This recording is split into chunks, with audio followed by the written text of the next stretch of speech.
வணக்கம். SPB NEET பயிற்சி மையம் தமிழ் மற்றும் ஆங்கில வழி கல்வி, சக்கராம்பாளையம், திருச்செங்கோடு, நாமக்கல் மாவட்டம். கடந்த ஆண்டு 2023-24 எங்கள் பயிற்சி நிறுவனத்தை சேர்ந்த ரூபிகா அப்படிங்கிற மாணவி தமிழ்நாட்டு அளவில் முதல் மதிப்பெண் எடுத்து தமிழ் வழி கல்வியில் எங்களுக்கும் எங்கள் சென்டருக்கும் பெருமை சேர்த்துருக்காங்க.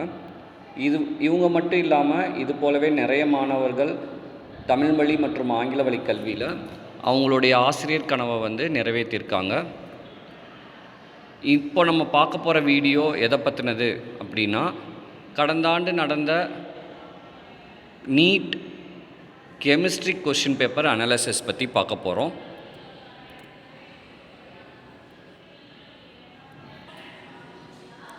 இப்போ நம்ம ஃபஸ்ட்டு கொஷினாக arrange the following element in the increasing order of electronegativity அப்படின்னு போட்டு nitrogen, oxygen, fluorine, carbon, silicon அப்படின்னு கொடுத்துருக்காங்க.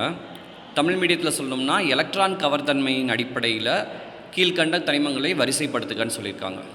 நமக்கு நல்லா தெரியும், எலக்ட்ரான் கவர்தன்மையானது ஒரு வரிசையில் இடமிருந்து வளம் செல்ல செல்ல அதிகரித்து கொண்டே இருக்கும் அப்படிங்கிறது நமக்கு நல்லாவே தெரியும். இங்கிலீஷில் சொல்லணும் அப்படின்னு பார்த்தீங்கன்னா, the electronegativity increases from the left to right in the period அப்படின்னு பார்க்கும்போது நமக்கு இங்கே இருக்கிற கார்பன், நைட்ரஜன், ஆக்சிஜன், ஃப்ளூரின் இது எல்லாமே ஒரே வரிசையை சார்ந்தது, ஒரே பீரியட், சேம் பீரியடில் இருக்குது. அது மட்டும் இல்லாமல் நமக்கு நல்லாவே தெரியும், இருக்கிறதுலே among the periodic element fluorine has the most electronegativity. ஃப்ளூரினுக்கு தான் அதிக எலக்ட்ரான் கவர்தன்மை இருக்கும் அப்படின்னு தெரியும். அப்போ ஆப்ஷனில் எது தான் அதிகமாக இருக்கணும் அப்படின்னு பார்த்தீங்கன்னா, ஃப்ளூரினுக்கு அதிகமாக இருக்கணும். அப்போ ஃப்ளூரின் அதிகமாக இருக்கிற மாதிரி பார்த்திங்கன்னா 2 ஆப்ஷன் இருக்குது. ஃபஸ்ட்டு என்ன இருக்குது அப்படின்னு பார்த்தீங்கன்னா, ஃபஸ்ட் ஆப்ஷனும் செகண்ட் ஆப்ஷனும் அப்படி இருக்குது. அதுக்கு அடுத்தது ஃப்ளூரினுக்கு அடுத்தபடியாக எதுக்கு எலக்ட்ரோநெகட்டிவிட்டி அதிகம் அப்படின்னு பார்த்திங்கன்னா, ஆக்சிஜனை சொல்லணும், அடுத்தது நைட்ரஜனை சொல்லணும், அடுத்தது கார்பனை சொல்லணும். அப்போது கரெக்டான ஆன்சர் எது அப்படின்னு பார்த்திங்கன்னா ஆப்ஷன் 1. ஆப்ஷன் 1ல் தான் எப்படி இருக்குது அப்படின்னு பார்த்திங்கன்னா, ஃப்ளூரின் இருக்கிறதுலே அதிகம், அதுக்கு அடுத்தது ஆக்சிஜன் அதிகம், அடுத்தது நைட்ரஜன் அதிகம், அடுத்தது கார்பன் அதிகம்னு இருக்காங்க. கார்பனையும் சிலிக்கானையும் ஒப்பிட்டு பார்க்கும்போது when we are comparing the carbon and silicon group வைஸில் இருக்குது. அப்போ கார்பனுக்கு தான் எலக்ட்ரோநெகட்டிவிட்டி அதிகமாக இருக்கும், அடுத்தது தான் சிலிக்கானுக்கு. அப்போ இருக்கிறதுலே லீஸ்ட் எலக்ட்ரோநெகட்டிவிட்டி அப்படின்னு பார்த்தோம்னா சிலிக்கான் தான் லீஸ்ட் எலக்ட்ரோநெகட்டிவிட்டியாக இருக்கும். அப்போது ஆப்ஷன் 1 தான் ரைட். செகண்ட் கொஷின் பார்ப்போம். செகண்ட் கொஷினில் என்ன சொல்லியிருக்காங்க அப்படின்னா, கீழ்கண்ட மாற்றத்தை ஏற்படுத்தும் சரியான வினை காரணிகளை கண்டுபிடின்னு சொல்லியிருக்காங்க. அதாவது what is the correct reagent to bring the following transformation அப்படின்னு கேட்டிருக்காங்க. அப்போது நமக்கு இங்கிட்டு ரியாக்டன் சைடில் என்ன கொடுத்துருக்காங்கன்னா, ஒரு அல்கீன் காம்பவுண்ட் கொடுத்துருக்காங்க. அந்த அல்கீன் காம்பவுண்ட் என்னவா சேஞ்ச் ஆகிடுக்கு அப்படின்னு பார்த்தீங்கன்னா, இங்கே பாருங்கள், அல்கீன் காம்பவுண்ட் கொடுத்துருக்காங்க. இந்த அல்கீன் காம்பவுண்ட் என்னவா சேஞ்ச் ஆகிருக்குன்னா ஆல்டிகைட் காம்பவுண்டாக சேஞ்ச் ஆகிருக்கு. கரெக்டுங்களா? அப்போது இந்த அல்கீன் காம்பவுண்டை ஆல்டிகைட் காம்பவுண்டாக சேஞ்ச் பண்ணோம் அப்படின்னா ஃபஸ்ட்டு டைரெக்டாக நமக்கு அல்கீன் டு ஆல்டிகைட் சேஞ்சஸ் இருக்காது. அப்போ ஃபஸ்ட்டு என்ன பண்ணோம்னா அதை ஆல்கஹாலாக மாற்றலாம். ஆல்கஹாலாக மாற்றிட்டு அதுக்கப்புறமேட்டு என்ன பண்ணலாம் அப்படின்னு பார்த்தீங்கன்னா ஆல்டிகைடாக மாற்றலாம். அப்போ ஃபஸ்ட்டு நமக்கு இந்த இதில் அல்கீன்லேருந்து ஆல்கஹாலாக மாற்றுறதுக்கு ப்ராசஸ் இருக்குது. அந்த ப்ராசஸ் எதை வச்சு பண்ணலாம் அப்படின்னா BH3 in presence of hydrogen peroxide அதை வச்சு பண்ணலாம். இதுதான் நமக்கு ஆல்கஹால் ஃபீனால் லெசனில் NCERTயில் ப்ரிப்ரேஷன் ஆஃப் ஆல்கஹாலுக்கு ஃபஸ்ட்டு ஈக்குவேஷனாகவே இருக்கும். அப்போ அதுபடி பார்த்திங்கன்னா என்னவா மாறிடும் அப்படின்னு பார்த்திங்கன்னா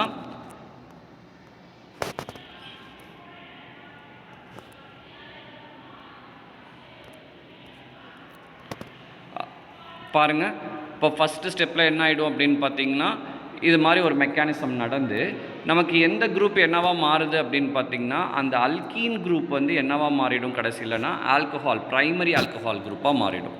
அந்த ப்ரைமரி ஆல்கஹால் குரூப்பு அடுத்ததாக PCCயோட ரியாக்ட் ஆகும். PCC is a mild oxidising agent.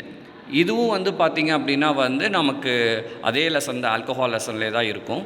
அப்போ அந்த மைல்டு ஆக்சிடைசிங் ஏஜென்ட் என்ன பண்ணும் அப்படின்னு பார்த்தீங்கன்னா பிரைமரி ஆல்கஹால் அதாவது ஓரினி ஆல்கஹாலை வந்து என்னவா மாற்றும் அப்படின்னா ஆல்டிகைடு தொகுதியாக மாற்றும். It convert the primary alcohol group into the aldehyde அப்படின்னு சொல்கிறாங்க. அப்போ அதன்படி பார்த்திங்கன்னா நமக்கு ஆப்ஷன் எத்தனாவது ஆப்ஷனாக வந்து அது கொடுத்துருக்காங்க அப்படின்னா வந்து செகண்ட் ஆப்ஷனாக கொடுத்துருக்காங்க. So answer is 2. அடுத்தது தேர்ட் கொஷின் போவோம்.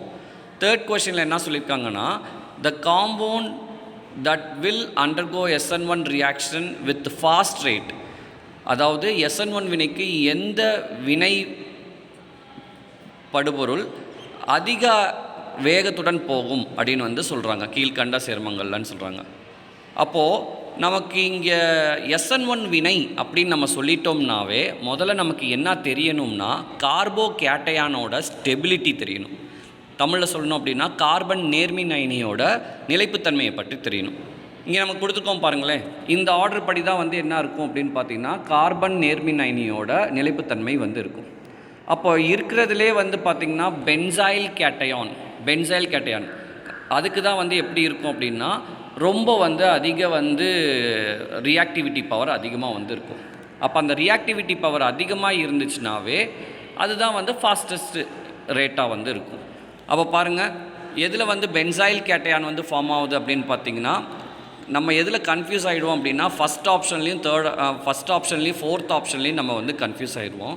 ஏன்னா ரெண்டுமே பார்த்தா கிட்டத்தட்ட ஒரே மாதிரியே இருக்க மாதிரி இருக்கும். ஆனால் ஃபஸ்ட்டில் இருக்கிறது பென்சின் ரிங் இல்லை.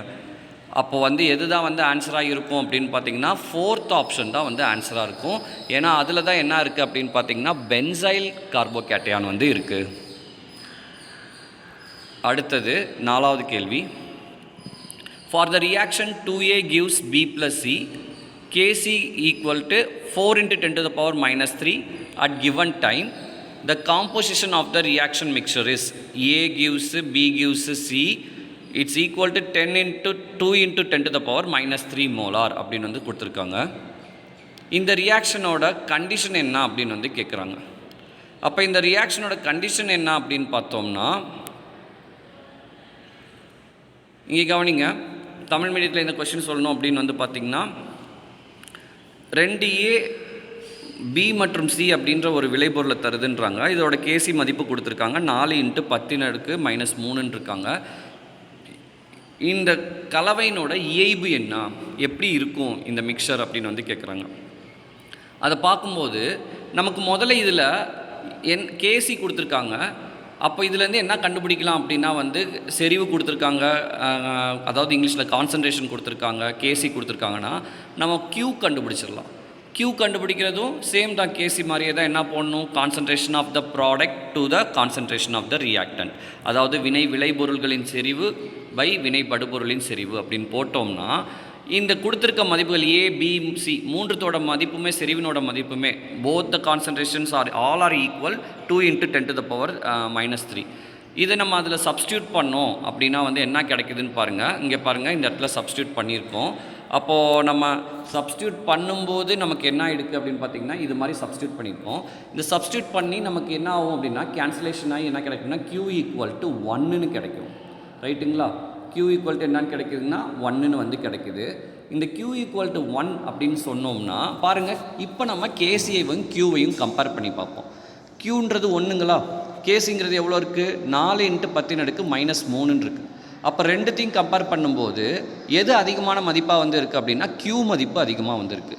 நமக்கு ஈக்லிபிரியம் லெசனில் கெமிஸ்ட்ரி ஈக்லிபிரியம் லெசனில் வந்து என்ன சொல்லியிருப்பாங்க அப்படின்னா Qவை விட கேசி அதிகமாக இருந்துச்சு அப்படின்னா வந்து முன்னோக்கு வினை, அதாவது வந்து ஃபார்வர்ட் ரியாக்ஷன் பாசிபிள்னும், Q அதிகமாக இருக்குது கேசியை விட அப்படின்னா பின்னோக்கு வினை பாசிபிளாக இருக்கும் அப்படின்னு வந்து சொல்லியிருப்போம். இதை எப்படி ஷார்ட்டாக ஞாபகம் வச்சுக்கலாம் அப்படின்னா நம்மளே பாருங்கள், Q அதிகமாக இருந்தால் எங்கே போவோம், பின்னாடி தான் போய் நிற்போம். Q கம்மியாக இருந்தால் எங்கே இருப்போம், முன்னாடி தான் போய் நிற்போம். இதை கூட நீங்கள் ஞாபகமாக வச்சுக்கலாம். அப்போ இதுக்கு ஆன்சர் வந்து என்ன வினை பாசிபிளாக வந்திருக்கும் அப்படின்னு பார்த்தீங்கன்னா Q தான் இங்கே கிரேட்டராக வந்திருக்கு. So it favours the backward reaction அப்படின்னு வந்து சொல்லலாம்.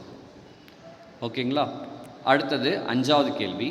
5வது கேள்வி என்ன சொல்கிறாங்க அப்படின்னா எதில் ஹையஸ்ட் நம்பர் ஆஃப் ஹீலியம் ஆட்டம் இருக்குது அப்படின்னு சொல்கிறாங்க. அப்போது இருக்கிறதுலையே இங்கே 4 ஆப்ஷன் கொடுத்துருக்காங்க. 4 ஆப்ஷனில் அதிகமான எண்ணிக்கையில் ஹீலியம் அணுக்கள் எதில் இருக்குது அப்படின்னு வந்து கேட்குறாங்க. அப்போது ஹீலியம் அணுக்கள் எதில் இருக்குது அப்படின்னு வந்து பார்த்திங்கன்னா நம்ம பார்ப்போம். ஒன்னொன்றுலேயே வந்து ஒரு ஆப்ஷன்லேயும் வந்து என்னென்ன இருக்குது அப்படின்னு பார்த்தீங்கன்னா, ஃபஸ்ட்டு வந்து 4 மோல்கள் ஹீலியம்னு சொல்லியிருக்காங்க. அப்போ ஒரு மோலில் வந்து அவகேட்ரா எண் ஹீலியம் அணுக்கள் இருக்குங்களா? அப்போ 4 மோல் ஹீலியம்னா 4 இன்ட்டு அவகேட்ரா எண் ஹீலியம் அணுக்கள் வந்து இருக்கும். ரைட்டுங்களா? செகண்ட் ஆப்ஷனில் வந்து என்ன சொல்லியிருக்காங்கன்னா 4 AMUA, அதை தான் ஷார்ட்டாக இப்போ வந்து யூன்னு சொல்லியிருக்கோம். 4 U ஆஃப் ஹீலியம் அணுக்களே இருக்குதுன்னு சொல்கிறாங்க. அப்போ வந்து அதை என்ன சொல்லணும்னா 4க்கு 4 அப்படின்னு போட்டோம்னா ஒரு ஹீலியம் அணுக்கள் தான் இருக்குது அப்படின்னு சொல்லலாம். அடுத்ததில் 4 கிராம்னு சொல்லியிருக்காங்க. 4 கிராம் அப்படின்னு வந்து சொன்னோம்னா 4 கிராம்ன்றது ஒரு மோல் நமக்கே வந்து தெரியும். ஏன்னா அதனுடைய மூலக்கூறு எடையும் வந்து 4 தான். கிராம் பை மாலிகுலர் வெயிட் அப்படின்னு வந்து போட்டோம்னா மோல்கள் எண்ணிக்கை தெரியும். ஒரு மோல் வந்து இருக்கும். அப்போ அதில் ஒரு மோல் ஆஃப் அவகேட்ரா நம்பர் தான் வந்து ஹீலியம் அணுக்கள் இருக்கும். அடுத்தது பார்த்திங்கன்னா எஸ்டிபியில் சொல்லியிருக்காங்க 2.27ன்னு சொல்லியிருக்காங்க. அப்போ நம்ம 2.27னா அதை எதால் வகுப்போம் அப்படின்னு பார்த்திங்கன்னா 22.7ஆல் வந்து வகுத்தா தான் எஸ்டிபி அளவுக்கு வந்து தெரியும். அதாவது இங்கிலீஷில் சொல்லணும் அப்படின்னா if it is a STP concentration அப்படின்னா எஸ்டிபி வேல்யூனா we have to divided by 22.7 volume. What volume they given it should be divided by 22.7. While we are dividing that value, we are getting the 0.1 molar of Avogadro number. So comparing all these 4 answer, இந்த 4 விடைகளையும் நம்ம இப்போ compare பண்ணும்போது பாருங்கள், ஃபஸ்ட்டில் வந்து 4 Avogadro எண், ரெண்டாவதுல வந்து ஒரு ஹீலியம், மூணாவதுல வந்து ஒரே ஒரு மோல் ஆஃப் அவகேட்ரா எண், அடுத்ததில் பார்த்திங்கன்னா 0.1 மோல் ஆஃப் அவகேட்ரான்னு வந்திருக்கு. அப்போ இருக்கிறதுலே அதிகமான மோல்கள் கொண்டது எது அப்படின்னு பார்த்திங்கன்னா ஃபஸ்ட் ஆப்ஷன் தான். 4 மோல்கள் ஹீலியம் அணுக்களில் தான் அதிகமான ஹீலியம் அணுக்கள் வந்து இருக்கும். ஏன்னா அதில் 4 மோல் இன்ட்டு அவகேட்ரா எண் வந்து இருக்கும். சரிங்களா? இப்போ 6வது கேள்விக்கு போவோம். இது நமக்கு ரொம்ப வெரி ஃபண்டமெண்டல் ப்ராசஸ் தாங்க, ஃபண்டமெண்டல் கொஸ்டின். இதை நம்ம ஈஸியாக ஹேண்டில் பண்ணிடலாம். எப்படின்னு பார்த்தீங்கன்னா 4 ப்ராசஸ் கொடுத்துருக்காங்க. அதில் எதெல்லாம் கான்ஸ்டண்ட்டாக இருக்கும் அப்படின்றத நம்ம சொல்லியிருக்காங்க. அப்போ நம்ம ஏற்கனவே நமக்கே தெரியும் அடையபேட்டிக் அப்படின்னாவே அந்த இடத்துல வந்து என்ன இருக்கும் அப்படின்னு பார்த்திங்கன்னா நோ ஹீட் எக்ஸ்சேஞ்ச் அப்படின்னு வந்து சொல்லிடலாம். ஏன்னா வந்து கண்டிஷனே நமக்கு என்ன அப்படின்னு வந்து பார்த்திங்கன்னா அதுக்கு அடையபேட்டிக் கண்டிஷன் நமக்கே தெரியும். அடையபேட்டிக்கோட கண்டிஷன் வந்து என்ன அப்படின்னு பார்த்திங்கன்னா Q = 0 அப்படின்றத கண்டிஷன். அப்போ Q = 0 அப்படின்னா ஃபஸ்ட்டு டிக்கு ஃபஸ்ட் ஆப்ஷன் அப்படின்னு வந்து சொல்லிடலாம். அடுத்தது ஐசோகோரிக். இதுக்கெலாம் ஒரு ஷார்ட்கட் இருக்கும். ஐசோகோரிக் அப்படின்னு வந்து சொல்கிறோம்னா கோரிக்னா ஐசோகோரிக்னா CV அப்படின்னு வந்து ஞாபகம் வச்சுக்கோங்களேன். சார் CV ராமன் அப்படின்னு ஞாபகம் வச்சுக்கலாம். அடுத்தது வந்து பார்த்திங்கன்னா ஐசோபாரிக் அப்படின்னா BPன்னு ஞாபகம் வச்சுக்கோங்க. ஐசோதெர்மல் அப்படின்னு சொன்னால் TTன்னு ஞாபகம் வச்சுக்கோங்க. இப்போ பாருங்கள், ஐசோகோரிக்னா என்ன கான்ஸ்டண்ட்டாக இருக்கும்னா வால்யூம் கான்ஸ்டண்ட்டாக இருக்கும். தமிழில் சொல்லணும்னா ஐசோகோரிக்னா கன அளவு மாறவே மாறாது அப்படின்னு சொல்லலாம். ஐசோபாரிக் அப்படின்னா வந்து அதில் வந்து ப்ரெஷர் கான்ஸ்டண்ட்டாக வந்திருக்கும். அதாவது அழுத்தம் மாறும் செயல்முறையாக இருக்கும். அடுத்தது ஐசோதெர்மல் அப்படின்னு சொன்னால் டெம்பரேச்சர் வந்து கான்ஸ்டண்ட்டாக வந்து இருக்கும். இப்போ இது மாதிரி ஷார்ட்கட்டாக நம்ம ஞாபகம் வச்சுக்கிட்டோம் அப்படின்னா இந்த கொஷின் ஆன்சர் பண்ணுறது ரொம்ப ஈஸி. அப்போது அதுக்கு ஆப்ஷன் என்னவாக இருக்கும் அப்படின்னு பார்த்திங்கன்னா பாருங்கள், ஆப்ஷன் 4ஆக வந்து இருக்கும். ஓகேங்களா?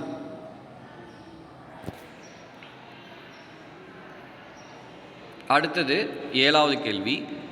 The energy of an electron at the ground state, that means n is equal to 1, for the helium plus ion is minus x joule. Then that for an electron n is equal to 2, for beryllium 3 plus ion is அப்படின்னு கேட்குறாங்க. அதாவது தமிழில் சொல்லணும்னா helium plus அயனியோட தரைமட்ட நிலையில் வந்து ஒரு எலக்ட்ரானோட ஆற்றல் வந்து எவ்வளோ இருக்காமா -x ஜூல்கள் இருக்குது அப்படின்றாங்க. அப்படி இருக்கும்போது பெர்லியம் 3+ அயனி n = 2 மதிப்பில் இருக்கும்போது அதோட ஆற்றல் என்னவாக இருக்கும் அப்படின்னு ஜூலில் கேட்க சொல்கிறாங்க. நமக்கு தெரிஞ்ச ஃபார்முலா இந்த ஒரு ஃபார்முலா, ஆற்றலுக்கான ஃபார்முலா என்னன்னு பார்த்தீங்கன்னா En = -RH Z²/n² ஜூல். ரைட்டுங்களா? இசட்னா வந்து தெரியும் நமக்கு அணு எண், தட் மீன் அட்டாமிக் நம்பர்.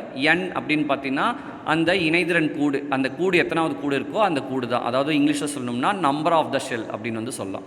அப்போ ஹீலியம் ப்ளஸ் அயனி, அதாவது ஹீலியம் ப்ளஸ் அயான்னு போட்டோம்னா சப்ஸ்டியூட் பண்ணோம்னா ஹீலியம் அயானுக்கு வந்து பார்த்திங்கன்னா அட்டாமிக் நம்பர் 2, அப்போ 2² அணு எண் 2னா 2² போட்டுக்கலாம். கீழே வந்து என்ன இருக்கும்னா ஹீலியம் ப்ளஸ் அயனியில் இருக்க ஷெல் எத்தனை தான் இருக்கும் அப்படின்னு பார்த்தீங்கன்னா கூடு ஒரே ஒரு கூடு தான். அப்போ 1² போட்டோம்னா நமக்கு எவ்வளோ வேல்யூ கிடைக்குன்னா -4Rhன்னு கிடைக்கும். அதே போலயே பெர்லியம் 3+ போட்டோம் அப்படின்னா பெர்லியம்க்கு அணு எண் வந்து பார்த்திங்க அப்படின்னா 4. அப்போ 4² போட்டால் 4 × 4. கீழே வந்து பார்த்திங்கன்னா பெர்லியம் 3+ல் எத்தனை கூடு இருக்கும்னா 2 கூடு தான் வந்திருக்கும். அப்போ 2 கூடுனா வந்து அதில் அவங்களே சொல்லியிருக்காங்க 2வது கூடுன்னு சொல்லியிருக்காங்க. அப்போ 2 × 2 அப்படின்னு போட்டோம்னா அதுக்கு வந்து -x ஜூல் அப்படின்னு அதை சப்ஸ்டியூட் பண்ணோம் அப்படின்னா நமக்கு ஆன்சர் வந்து என்ன கிடைக்கும் அப்படின்னு பார்த்திங்கன்னா -x ஜூல்கள் தான் நமக்கு ஆன்சராக வந்து கிடைக்கும். ஓகேங்களா?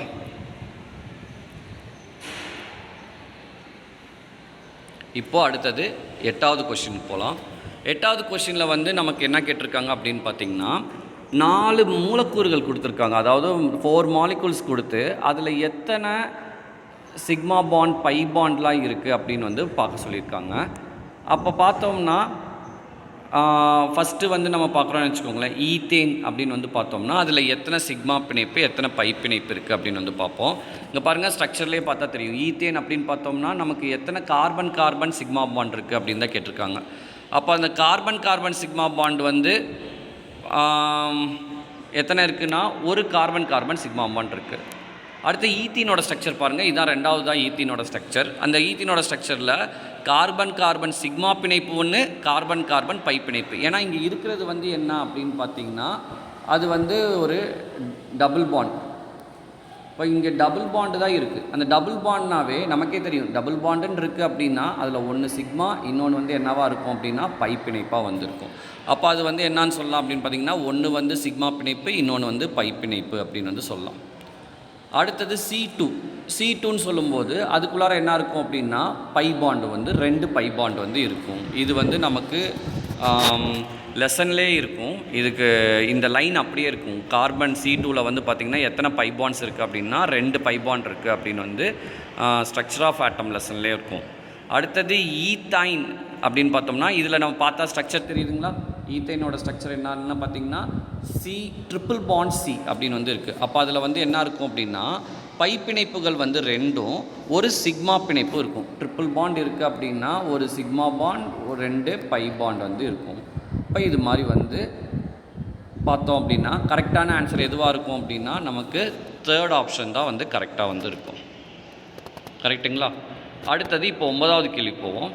இந்த 9வது கேள்வி மாதிரி இருக்க கொஷின் வந்து 9th கொஷின் வந்து பார்த்திங்கன்னா it's a very repeated question in every year NEET கொஷினில் வந்து இது மாதிரி ஒரு கொஷின் கண்டிப்பாக இருக்கும்.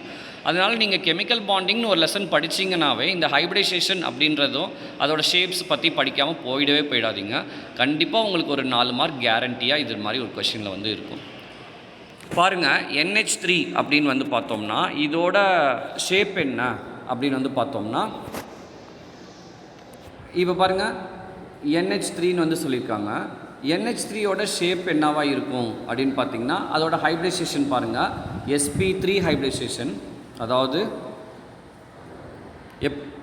எப்படி இருக்கும் அப்படின்னு பார்த்தீங்கன்னா நைட்ரஜன், இங்கே ஒரு H, இங்கே ஒரு H, இங்கே ஒரு H இருக்கும், இங்கே ஒரு லோன் பேர் இருக்கும்.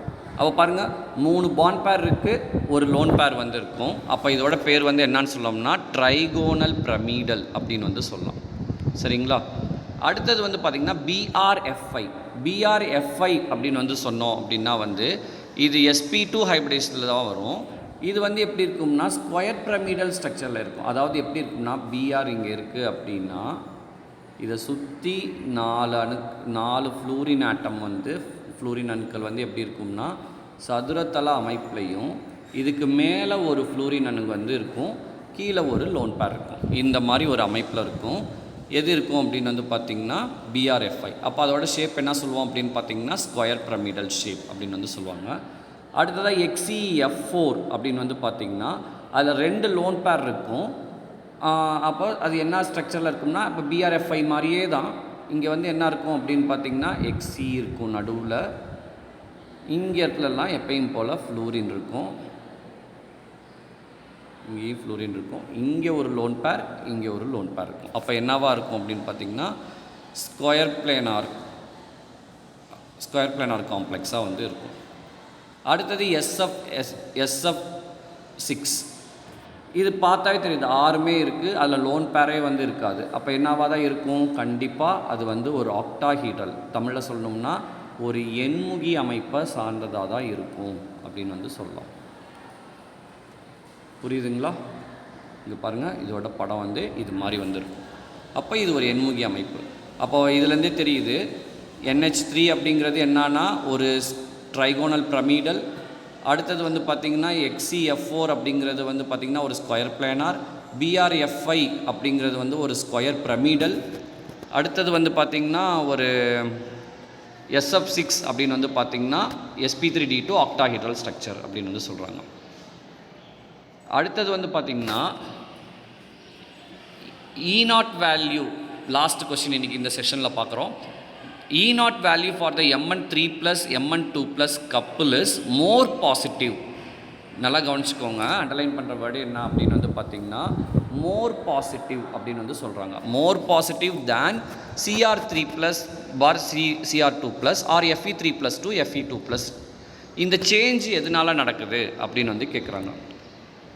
தமிழில் சொல்லணும் அப்படின்னு பார்த்தீங்கன்னா Cr3+லேருந்து Cr2+ அல்லது Fe3+லேருந்து Fe2+ காட்டிலும் Mn3+லேருந்து Mn2+க்கு மாறும்போது அதனுடைய மதிப்பு வந்து அதிக நேர்குறி பெற்றிருக்கு அப்படின்னு வந்து சொல்கிறாங்க. இதற்கான காரணம் என்னன்னு வந்து கேட்குறாங்க. நமக்கே தெரியும், எப்பயுமே ஒரு E0 மதிப்பானது, E0 value is carrying more positive value, mean that should be it undergo the stable configuration அப்படின்னு வந்து தெரியும். அப்போ ஸ்டேபிள் கான்ஃபிகரேஷனை ஃபாலோ பண்ணிச்சுனாவே அதோட வேல்யூ என்னவாக இருக்கும் அப்படின்னு பார்த்தீங்கன்னா வந்து ஒரு பாசிட்டிவ் E0 வேல்யூவாக தான் இருக்கும். அப்படின்னு பார்க்கும்போது இதுக்கு வந்து பார்த்திங்க அப்படின்னா மற்றதெல்லாம் கம்பேர் பண்ணும்போது Cr3+லேருந்து Cr2+ போனாவோ இல்லை Fe3+லேருந்து Fe2+ல போனாவோ என்னவாகும் அப்படின்னா வந்து அது வந்து ஹாஃப் ஃபில்டோ ஃபுல் ஃபில்டோ அந்த மாதிரி கான்ஃபிகரேஷன் எதையுமே அட்டைன் பண்ணாது. ஆனால் Mn3+லேருந்து Mn2+ஆக போகும்போது அது ஹாஃப் ஃபில்டு கான்ஃபிகரேஷன் அட்டைன் பண்ணுது. அதாவது Mn2+ஆக இருக்கும்போது அதில் எத்தனை அன்பேர்ட் எலக்ட்ரான் தான் இருக்கும், Mn3+ஆக இருக்கும்போது பார்த்திங்கன்னா அதில் எத்தனை அன்பேர்ட் எலக்ட்ரான் தான் இருக்கும் அப்படின்னு பார்த்திங்கன்னா 4 அன்பேர்ட் எலக்ட்ரான் தான் வந்து இருக்கும். சரிங்களா? இதே வந்து Mn2+ஆக மாறும்போது அதில் எத்தனை அன்பேர்ட் எலக்ட்ரான் இருக்கும் அப்படின்னு பார்த்திங்கன்னா 5 அன்பேர்ட் எலக்ட்ரான் இருக்கும். அப்போது 5 அன்பேர்ட் எலக்ட்ரான் ஒரு d ஆர்பிட்டாலில் இருக்குன்னா அதுதான் வந்து ஸ்டேபிள் கான்ஃபிகரேஷனாக இருக்கும். அப்போ அதனால தான் அதுக்கு எப்படி வேல்யூ கிடைக்குது அப்படின்னு பார்த்திங்கன்னா மோர் E0 பாசிட்டிவ் வேல்யூவாக வந்து கிடைக்கிது. ஓகேங்களா? இன்றைக்கி நம்ம ஃபஸ்ட்டு செஷனில் நம்ம SBB பயிற்சி மையத்தில் இருந்து பார்த்திங்கன்னா ஒரு 10 கொஷினுக்கு ஆன்சர் கீயை வந்து நம்ம டிஸ்கஸ் பண்ணியிருக்கோம். அடுத்த வீடியோவில் அடுத்த ஒரு 10 கீயோடு நான் உங்களை சந்திக்கிறேன். அது வரைக்கும் நன்றி, வணக்கம்.